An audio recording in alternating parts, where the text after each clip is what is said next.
آ رہا ہوں.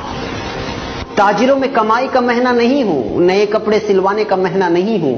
میں اس لیے نہیں آ رہا ہوں کہ تم عیدی خریدی کے نام پر پورا مہینہ بازار میں نکال دو. میں صرف تمہیں بھوکا رکھنے کے لیے نہیں آ رہا ہوں. یہ عبادتوں میں دکھاوا کرو اس لیے نہیں آ رہا ہوں. زکوٰۃ اور فطرے کے نام پر نام و نمود بٹورو اس لیے نہیں آ رہا ہوں. افطار پارٹی کے نام پر فضول خرچی کرو اس لیے نہیں آ رہا ہوں. عبادتوں میں دکھاوا کرو اس لیے نہیں آ رہا ہوں. میں اس لیے نہیں آ رہا ہوں کہ تم روزے رکھو اور پھر سارا دن سوئے رہو, روزہ رکھو اور فون سے چپک کر بیٹھ جاؤ. اس لیے نہیں آ رہا ہوں کہ افطاری کے موقع پر خوب پیٹ بھر کر کھاؤ اور عشاء اور تراویح کی نماز قضا کر کے خراٹے بھرو. میں تو آتا ہوں اپنے رب کی رحمتوں, برکتوں اور مغفرتوں کی سوغات لے کر, مگر تم اس کو حاصل کرنے کے بجائے تجارت کے حساب و کتاب میں لگ جاتے ہو. روزہ رکھ کر یوں سمجھتے ہو کہ میں نے تیر مار لیا. ارے میں تو سال بھر کے تمہارے گناہوں کو دھونے کے لیے اللہ کی طرف سے مغفرت کا پروانہ بن کر آتا ہوں, مگر تم روزہ رکھ کر بھی گناہوں سے باز نہیں آتے.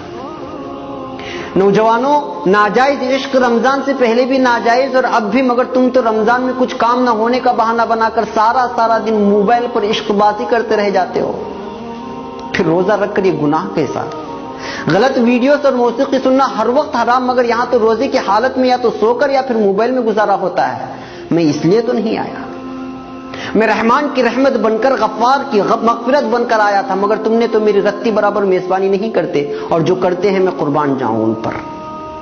میرا یہ ایک دن نہیں گزرتا ہے اور وہ افسوس کرتے رہ جاتے ہیں کہ ایک دن گزر گیا, اور پھر رات دن قرآن کی تلاوت سے, تسبیح اور نمازوں سے, دعاؤں اور التجاؤں سے اپنے رب کو منانے کی کوشش کرتے ہیں. ہر پل وہ اپنے خالق سے اپنے گناہوں کی شکایت کرتے ہیں اور رحمتیں لوٹتے ہیں, برکتیں حاصل کرتے ہیں, مغفرت کے پروانے اپنے نام کر لیتے ہیں. میں آتا بھی اسی لیے ہوں, تم بھول مت جانا. میں جب تمہارے آنگن میں قدم رکھوں گا تو میرا ہر لمحہ ہزاروں لمحوں سے بہتر ہے, کیونکہ میں ایسا مہینہ جس میں ہر لمحہ اللہ کی رحمت برستی ہے. میں کبھی تم کو روزہ بن کر آواز دیتا ہوں, کبھی افطاری کی دعا بن کر, کبھی سحری سے تھوڑی دیر قبل اٹھ کے اپنے رب سے التجا کر کے اسے منانے کی درخواست کرتا ہوں, کبھی رحمت کے 10 دن دیتا ہوں تو کبھی مغفرت کے, اور کبھی جنت و جہنم کی خلاصی کے دعا کے لیے 10 دن تمہارے حوالے کرتا ہوں, مگر تم مانتے نہیں. ارے ہوش میں آؤ بھائی, میں آ رہا ہوں. کہاں کھو گئے ہو؟ 11 ماہ گناہوں کے دلدل میں ڈوبے رہنے کے بعد اپنے گناہوں کو بخشوانے کے لیے میرے رب نے تم تک بھیجا, تو تم روزے کے نام پر خالی پیٹ رہ کر وہی جھوٹ کے انبار, غیبت کے بازار, بات پر تکرار, عید خرید کے نام پر بیوی سے انبن, پڑوسی سے تعلقی. ارے ہوش میں آؤ, اگر میں چلا گیا تو موقع ہاتھ سے چلا جائے گا, اور لوٹنے کے لیے 11 مہینے لگ جائیں گے, اور زندگی کا کوئی بھروسہ بھی نہیں کہ اگلے رمضان تک تمہاری سانس چلے کہ نہ چلے.